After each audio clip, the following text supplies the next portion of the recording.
Here's a question that's been eating at me since the credits rolled. What if the real monster in Frankenstein was never the creature? I mean, we've had, 100 years of movies about the lightning bolt and the neck bolt and the it's alive moment. And then Guillermo del Toro walks in and he doesn't hand us a horror movie, he hands us a mirror. Now, I know every big channel is out there right now hunting Easter eggs, racing to post their ending explained takes. And look, that's fine. But there's something sitting underneath this movie that nobody's really talking about. Something uncomfortable. Something that has a lot more to do with us than we'd probably like to admit. So let's get into why this version cuts deeper than any Frankenstein story before it. And why, honestly, we might be the villains of our own story. Alright, so Netflix finally did it.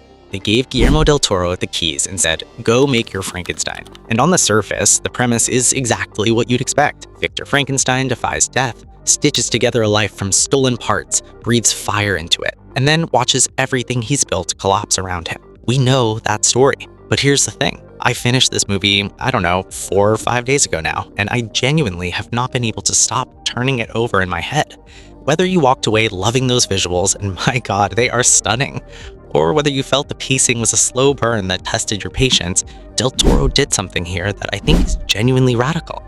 He stopped asking the question every other version asks, does the creature have a soul? And he started asking a much harder one. Did we ever have one? Let's start with Victor, because I think this is where Del Toro's version separates itself from everything that came before. In this movie, Victor Frankenstein is not your classic mad scientist. He's not cackling in a tower. He's something much worse. He's recognizable. He's an obsessive, a narcissist with a god complex who's been told his entire life that his brilliance makes him special. And what does he do with that brilliance? He doesn't create life because he's awed by the miracle of it.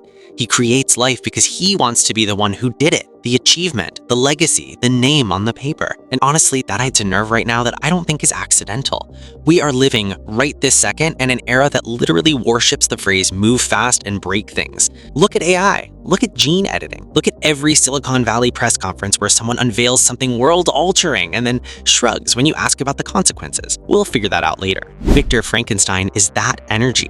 He is every tech founder who disrupts nature, takes a vow, and then refuses to clean up the wreckage. And here's what really got me. That moment when Victor first looks at what he's made, actually looks at it. His horror, it's not about the scars, it's not about the stitching or the imperfections, it's that his creation didn't come out looking like a monument to his own genius. It didn't reflect him back the way he wanted.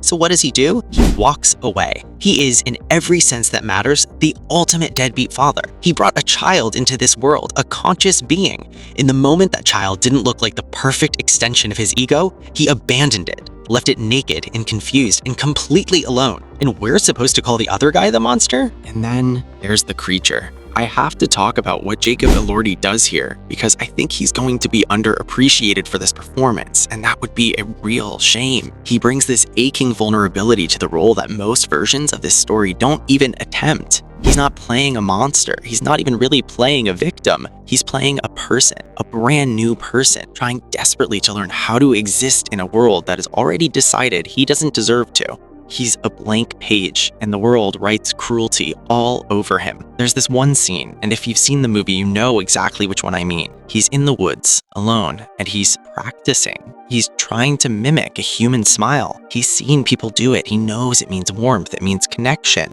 So he tries, and it doesn't work. The face isn't built for it. The muscles pull wrong. It looks off. That scene is not scary. It is devastating because what you're watching isn't a monster trying to trick people. It's a living being trying to perform the most basic act of human connection, a smile, and failing. And you realize in that moment that everything he wants is what we all want, to be seen, to be welcomed, to belong somewhere. That's not a monster's desire, that's a human one. And every single time he reaches out, every time he extends some small, fragile gesture toward another person, what does he get? A pitchfork, a scream, a closed door, a fist. This is what Del Toro is really doing with this movie. He's using the creature as a mirror, not the creature's mirror, ours. The tragedy of the story was never that the creature is ugly.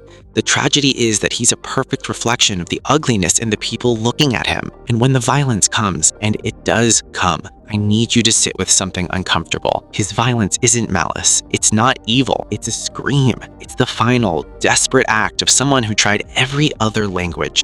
Gentleness, patience, silence, a fumbled smile in the woods, and was answered with nothing but cruelty. His violence is a cry for help, and nobody wanted to hear it. Nobody ever does. So let's talk about that ending, because I've seen some confusion about it, and I think people are looking for the wrong thing. Why didn't Del Toro give us a big climactic fight? Why isn't there a final battle? Why does it feel so quiet? Because this movie was never about strength. It was never about who wins. It's about reckoning. It's about a creator and a creation standing at the end of the world, surrounded by ice, and finally being forced to look at what they've done to each other. And when you strip everything away, the Gothic architecture, the body horror, the stunning cinematography, what you're left with is a single devastating thesis. Frankenstein, this version, Del Toro's version, is not a story about the miracle of creating life.